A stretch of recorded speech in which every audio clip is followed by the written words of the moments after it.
Bonjour à toutes et à tous, vous venez d'embarquer sur les ondes de C'est quoi cette histoire, le podcast qui vous invite à remonter le temps.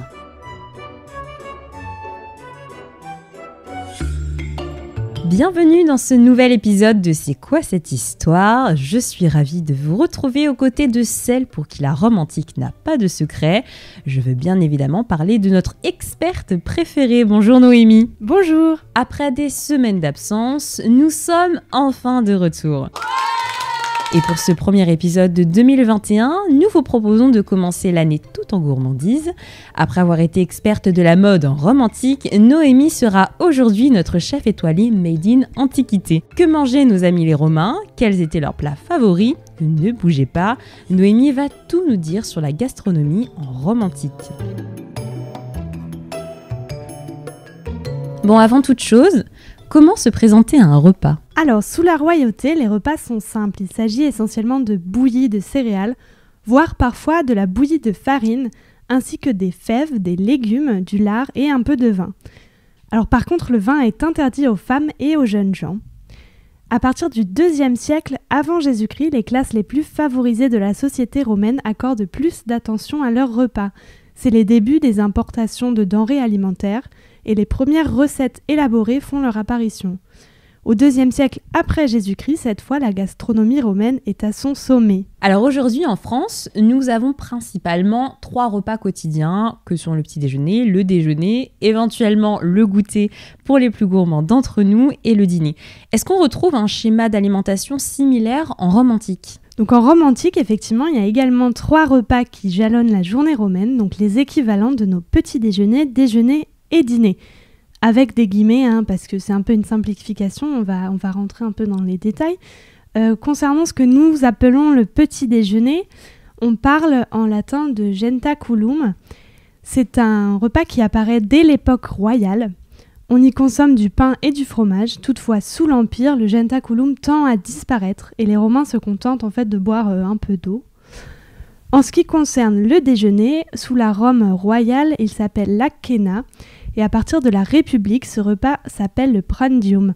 C'est un repas qui est pris très rapidement et qui se compose généralement de viande froide et de fruits.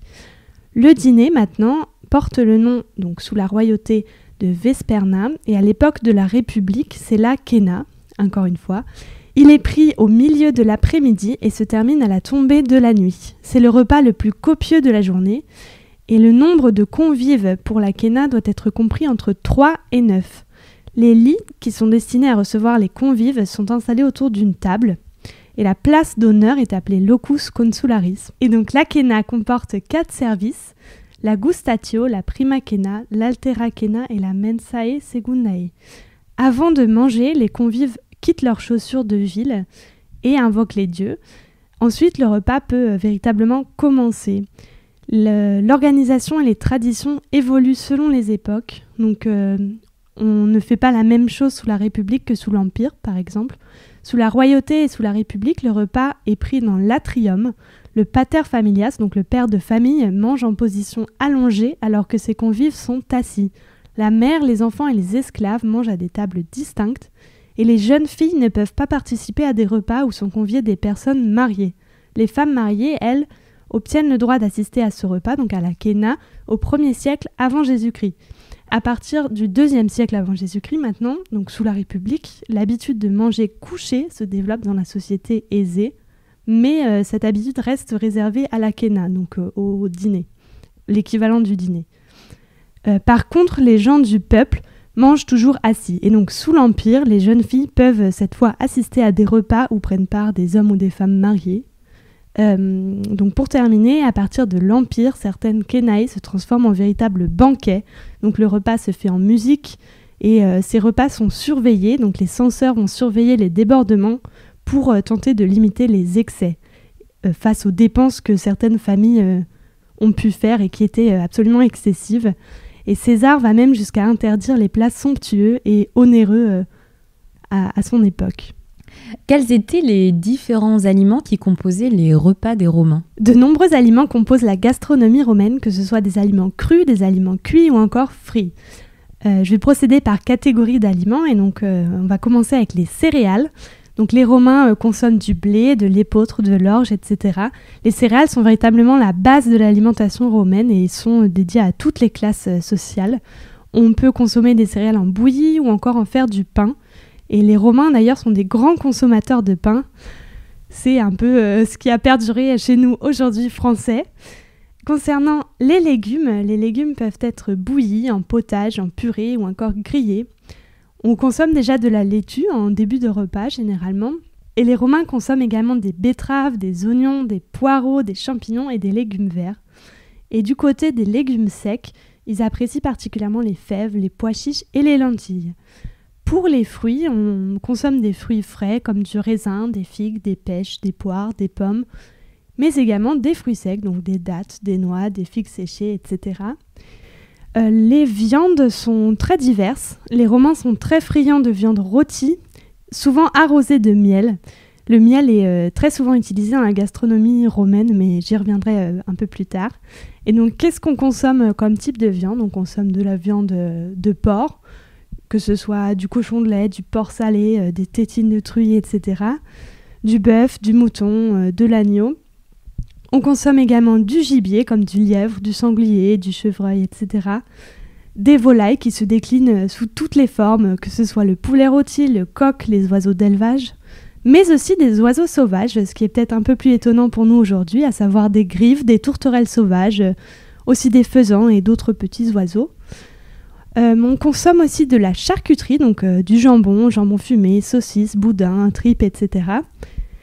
Des loirs aussi, ce qui peut aussi paraître un peu surprenant pour nous.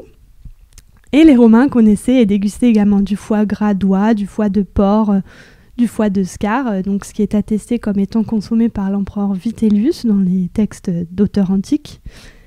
Et aussi tout un tas d'autres choses assez originales si vous avez besoin d'idées pour impressionner vos convives, à savoir des cervelles de faisan et de paon, qui étaient également consommées par l'empereur Vitellius et par l'empereur Élagabal, des langues de flamand ou encore des cervelles, des langues de griffes, de perroquets, de rossignols ou encore d'autruches. Donc tout ça est attesté dans les textes comme étant consommé par des empereurs, hein. C'est pas des inventions. On mange également du poisson dans la Rome antique, donc c'est un plat qui est très présent sur les tables romaines. On consomme les poissons frais ou en salaison. On parle à ce moment-là de salsamentum. Et donc on peut les consommer entiers ou en morceaux, salés ou dans une saumure. Les Romains apprécient particulièrement le rouget, mais aussi certaines espèces qui sont assez rares. Les huîtres et la langouste sont également très appréciées et les escargots sont considérés comme des plats luxueux au même titre que la sardine et l'esturgeon. Et donc pour terminer sur ce petit tour d'horizon, on consomme également d'autres types de produits animaux, donc par exemple des œufs, mais également des produits laitiers, en particulier du lait de brebis ou du lait de chèvre qui provient souvent de l'exploitation familiale s'il y a. Le colostrum est le nom qu'on donne au premier lait de la jeune chèvre et qui est très épais, qu'on apprécie particulièrement sur les tables romaines. On peut également fumer le fromage, avec des guillemets parce que ça ne correspond pas au fromage tel qu'on le connaît aujourd'hui. Et on mange également des gâteaux à base de fromage romain, hein, on s'entend, et de miel. Donc en fait, les Romains avaient quand même une alimentation assez riche et variée. Oui, exactement, contrairement à l'idée qu'on peut s'en faire aujourd'hui. Et j'aimerais pousser le vice jusqu'au bout. Donc tu as évoqué le fait un petit peu plus haut que les femmes n'avaient pas le droit de consommer de vin. Elles étaient notamment exclues des repas, de nombreux repas. Est-ce qu'il y avait aussi des aliments qui leur étaient interdits, ou c'est quelque chose que tu n'as pas forcément retrouvé dans tes recherches ? Alors c'est quelque chose que j'ai pas eu l'occasion de croiser pour le moment, mais effectivement c'est un sujet qu'on pourra traiter et qu'on pourra aborder dans un prochain épisode consacré au rôle de la femme dans la société romaine. Restez connectés, donc ce sera le sujet d'un autre épisode. Alors, quels épices et condiments les Romains utilisaient-ils pour assaisonner ces plats assez variés ? Alors, les plats romains peuvent être accompagnés de tout un tas d'épices et de condiments. Donc, concernant les herbes aromatiques, on utilise de l'aneth, du cumin, de la coriandre ou encore des graines de pavot. On utilise aussi beaucoup de sauces dans la cuisine romaine qu'on prépare à partir de poivre, de vinaigre, de vin ou encore de miel, donc comme j'en parlais tout à l'heure. Les fritures, elles, sont réalisées avec de l'huile d'olive et les aliments peuvent être cuits ou frits directement dans les sauces en fait. Donc que ce soit du vin mélangé à du garum seul, un mélange d'huile ou encore d'huile, de miel et de garum. Alors, j'ai utilisé le mot garum à moult reprises. Qu'est-ce que le garum ? Le garum, en fait, c'est un mélange qui est réalisé à partir de sang et d'entrailles de poisson macérés. Et on peut le comparer gustativement au nuoc mam vietnamien, que vous avez peut-être déjà goûté dans des restaurants vietnamiens, par exemple. Le garum le plus répandu est réalisé à partir d'entrailles de thon, mais on peut utiliser en fait différents poissons, que ce soit des maquereaux, quasiment toutes les espèces de poissons finalement, donc des murènes, des anguilles, voire même des coquillages comme les huîtres par exemple. Ce qui se rapproche donc vraiment du nuoc mam qui est réalisé à partir d'huîtres aujourd'hui. Il est fabriqué de manière que l'on pourrait qualifier d'industrielle, soit donc dans des grands bassins exposés au soleil pendant plusieurs mois, soit en étant chauffés dans des grands chaudrons.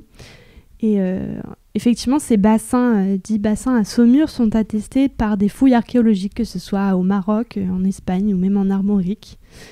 Et l'alex désigne le résidu du garum, qui va donner un mélange un peu moins gustatif et moins qualitatif, et qu'on peut qualifier en fait de garum des pauvres et des esclaves. Passons à présent aux choses sérieuses. Que buvait-on en mangeant ?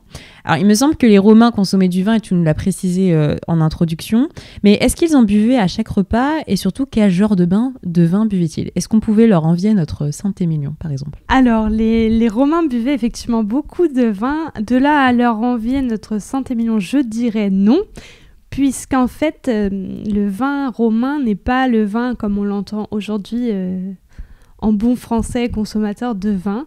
Les Romains boivent en fait essentiellement du vinaigre qui est un vin non aromatisé et du vin épais qu'on va couper avec de l'eau. Donc quelque chose qui est un véritable sacrilège pour nous aujourd'hui. Et consommer le vin pur en fait est consommé comme une pratique de barbare, donc de non-civilisé, si on reprend l'étymologie du mot barbare. Donc aujourd'hui, on serait des barbares pour nos amis les Romains. Les vins les plus appréciés proviennent de Capoue, de Pompéi ou encore de Falerne. Donc comme on l'a précisé tout à l'heure, les femmes n'avaient pas le droit de boire du vin fermenté. Et le vin est effectivement consommé à chaque repas, comme tu le précisais, enfin comme tu le supposais. Les vins sont très divers, hein, on en connaît de nombreuses sortes aujourd'hui qui sont attestées par des écrits. Pour faire un petit tour d'horizon, le Passum est un vin de raisin séché qui est l'équivalent de nos vins de paille actuels, hein, pour donner un point de comparaison, et qui est probablement originaire du Jura. Donc le Mulsum, cette fois, c'est un vin mielé qui est notamment décrit par Pline l'Ancien dans son Histoire naturelle. Et il s'agit en fait d'un vin agrémenté de miel avec des plantes et des épices. Et c'est un vin de fête qu'on sert souvent en gustatio. La gustatio, on va la comparer grosso modo à notre apéritif aujourd'hui. La sapa est un vin cuit obtenu par réduction à la cuisson du mou. Et le defrutum est également un autre vin cuit obtenu par réduction aussi donc, de ce mou, mais qui donne un résultat gustativement un peu différent. Le carenum, quant à lui, est un vin plus doux et liquoreux, qui est pour sa part décrit par un auteur qui s'appelle Palladius. Et ce vin est obtenu en faisant fermenter des raisins qui sont très mûrs avec des plantes, des coings et du defrutum. Donc le defrutum est un jus de raisin très concentré, en fait, qu'on a obtenu par ébullition. La Turriculae est un vin sec décrit par Lucius Columel, qui écrit beaucoup sur la gastronomie en général. Et donc au cours de sa vinification, on y ajoute de l'eau de mer, du fenugrec et du defrutum, donc à nouveau ce jus de raisin très concentré. Et donc pour terminer, le Vinum Picatum est un vin poissé, et Pline l'Ancien cite notamment le poissé viennois comme une production de qualité. Et poissé, qu'est-ce que ça veut dire ? Poissé en fait vient de pois, qui est la matière qui servait à enduire le bouchon des contenants, donc pour adoucir le goût du vin et assurer l'étanchéité de la fermeture du contenant finalement. Un autre type de boisson est la posca. Et donc, qu'est-ce que la posca ? C'est une boisson qui est consommée par les légionnaires romains et qui, pour sa part, est un mélange de vinaigre et d'eau. Si les esclaves peuvent boire de la posca, ils reçoivent parfois aussi une boisson encore inférieure, comme la lora, par exemple, qui est décrite par Caton, et qui est produite en passant de l'eau sur le marc issu du pressurage. Donc, un peu... les restes de la production de vin, finalement. Voilà, et donc à côté de tous ces vins différents, les Romains consommaient également une sorte de sirop qui est composé de fleurs de sureau, de menthe poivrée et de thym. Alors aujourd'hui, quand on veut réaliser un plat, on peut trouver pléthore d'idées de recettes sur Internet. Alors même si les Romains n'avaient pas de smartphone, soyons clairs là-dessus, est-ce qu'il existait déjà des écrits sur les étapes de fabrication d'un plat ? Alors effectivement, plusieurs auteurs antiques nous renseignent sur la cuisine romaine par le biais de traités d'agronomie notamment.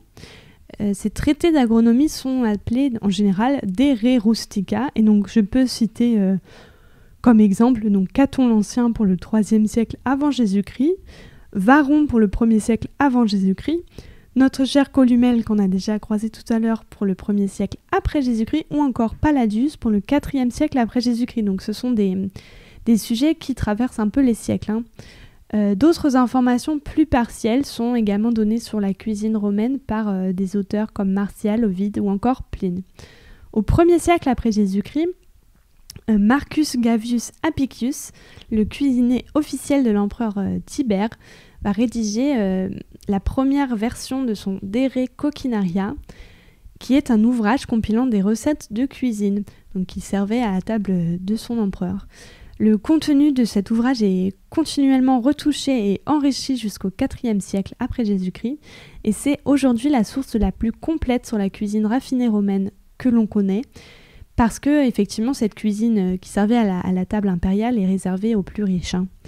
Cet ouvrage est découpé en 11 volumes et contient environ 500 recettes, donc c'est quand même assez conséquent pour nous aujourd'hui. Toutefois, Apicius n'a jamais donné de recettes complètes de A à Z, comme ce qu'on suit nous aujourd'hui dans nos livres de recettes, ce qui rend le plat plutôt infaisable par nous aujourd'hui, c'est-à-dire qu'il manque les proportions, les quantités ou encore les durées de cuisson. Et donc une équipe de chercheurs du CNRS a travaillé à reconstituer les recettes en les adaptant aux matières premières dont nous disposons aujourd'hui et en restituant les informations manquantes, donc pour s'approcher au plus près de ce que pouvait cuisiner Apicius en fait, mais avec les moyens dont nous disposons actuellement. Et donc pour vous donner un exemple de plat, donc les lentilles au fond de cardon que Apicius appelle lenticula ex spondulis sive fondilis. Donc je vais vous citer la traduction française qui a été donnée de sa recette. Effeuiller les artichauts pour prendre les fonds et cuire à l'eau bouillante salée, mettre les lentilles à cuire dans de l'eau froide, ajouter le verre du poireau et la coriandre émincée, poursuivre la cuisson à feu doux à couvert, dans une petite casserole mettre le miel à blondir, donc à nouveau l'emploi du miel pour assaisonner, piler le poivre, la graine de coriandre, le cumin, la menthe sèche et le pouliot. Donc vous voyez qu'il y a énormément d'assaisonnement qui entre en jeu dans les plats romains. Lorsque le miel est prêt, déglacer au vinaigre, ajouter le garum et le défritum, réduire les fonds d'artichaut en purée et incorporer le tout aux lentilles. Avant de servir, ajouter l'huile d'olive et saupoudrer de poivre, servir chaud en accompagnement d'une volaille par exemple. Donc voilà un exemple de contenu des recettes qui sont livrées par Apicius. Au niveau des desserts, je vais également vous citer un petit exemple.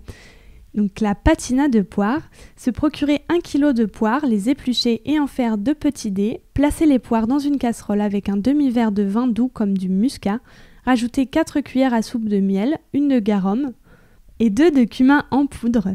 Poivrer le tout et cuire jusqu'à ce que les poires soient tendres, ensuite laisser tiédir un instant et mélanger le tout avec 6 œufs.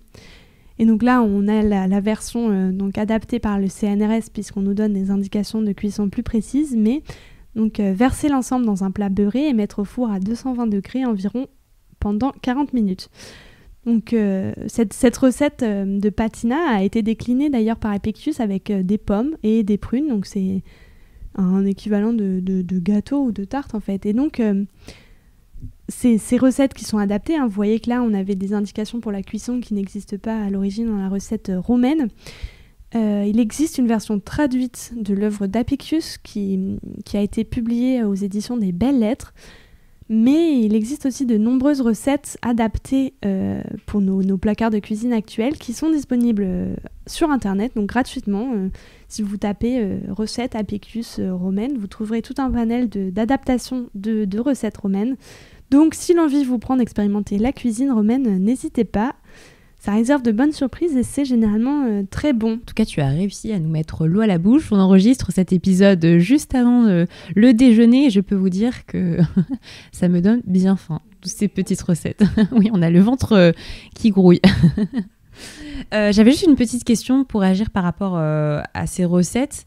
Alors, à qui étaient destinées ces recettes constituées par Apicius ? Alors, c'est un peu la question qui se pose parce que Apicius n'a pas écrit clairement pourquoi il écrivait ces recettes.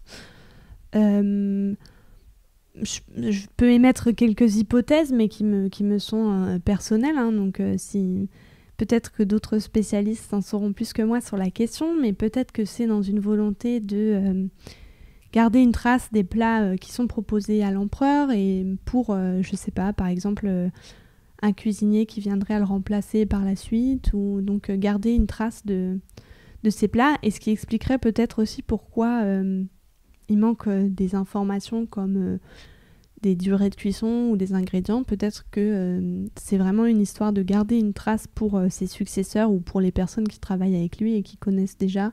Mais comme je dis, c'est une hypothèse qui m'est personnelle. Et pour conclure cet épisode sur une thématique actuelle, est-ce qu'il existait déjà des réflexions autour de la non-consommation de viande, voire de produits d'origine animale, parce qu'on a vu qu'ils consommaient largement des animaux terrestres et marins. Est-ce que c'est une idée qui avait déjà émergé à cette période-là ? Alors effectivement, contrairement à ce que l'on serait tenté de croire aujourd'hui, le végétarisme ne date pas du siècle dernier. Donc en Grèce, déjà au 6e siècle avant Jésus-Christ, donc avant l'époque dont nous parlons dans cet épisode, Pythagore énonce une philosophie selon laquelle la croyance en la réincarnation interdit en fait de consommer des chairs animales, puisque ces dernières peuvent être celles des hommes réincarnés en d'autres formes de vie finalement. La consommation de fèves, donc qui sont liées au monde des morts, est également proscrite dans cette philosophie pythagoricienne. Et d'autres penseurs grecs dans sa suite, comme par exemple Empédocle, se tiennent éloignés de la consommation de viande aussi. À l'époque romaine maintenant, la pensée pythagoricienne demeure assez vive et présente. Sous l'Empire, plusieurs auteurs vont rappeler ces préceptes, donc comme Jamblique, Plutarque ou encore Porphyre. Et donc Plutarque, qui écrit au 1er siècle après Jésus-Christ, va notamment composer un traité consacré à cette question de la consommation de la viande. Son traité s'intitule « Sur l'usage des viandes ». Donc je vais vous citer un petit extrait pour que vous fassiez une idée de sa pensée. Vous me demandez pour quelle raison Pythagore s'abstenait de manger de la chair de bête, mais moi je vous demande avec étonnement quel motif, ou plutôt quel courage, eut celui qui le premier approcha de sa bouche une chair meurtrie, qui toucha de ses lèvres les membres sanglants d'une bête expirante, qui fit servir sur sa table des corps morts et des cadavres, et dévora des membres qui, le moment d'auparavant, bêlaient, mugissaient, marchaient et voyaient. Comment ses yeux purent-ils soutenir l'aspect d'un meurtre ? Donc vous voyez que ce sont des propos qui sont quand même assez forts, mais en fait, plutôt que de défendre vraiment la pratique du végétarisme, comme ce que feraient des végétariens aujourd'hui, Plutarque s'interroge plutôt sur la nécessité et la morale en fait de cette consommation de la viande, et il reconnaît par ailleurs dans son texte qu'il est en fait assez difficile de s'en abstenir totalement. Donc le dramaturge et philosophe Sénèque va lui aussi pratiquer le végétarisme depuis son adolescence d'ailleurs, mais il y renonce par la suite de peur de paraître superstitieux, donc ce qui nous montre quand même que jusqu'à un certain point cette pratique n'est pas forcément acceptée socialement par tous. Et pour terminer, le véganisme n'existe pas à l'époque romaine. C'est en fait un mode de vie qui a été forgé au XXe siècle, donc qui est vraiment récent pour cet aspect-là. Merci à toi Noémie pour toutes ces informations. Si vous avez envie de poursuivre votre voyage dans la gastronomie romaine, retrouvez toutes les œuvres de référence sur le sujet listées soigneusement en description par Noémie. J'espère que cet épisode vous aura plu et qu'il vous aura réjoui vos papilles. Si c'est le cas, n'hésitez pas à le partager autour de vous et à nous laisser un petit commentaire. Ça fait toujours plaisir. À bientôt Noémie. À bientôt. On se retrouve très vite pour un nouvel épisode et d'ici là, portez-vous bien et surtout mangez 5 fruits et légumes par jour. À bientôt sur C'est quoi cette histoire ?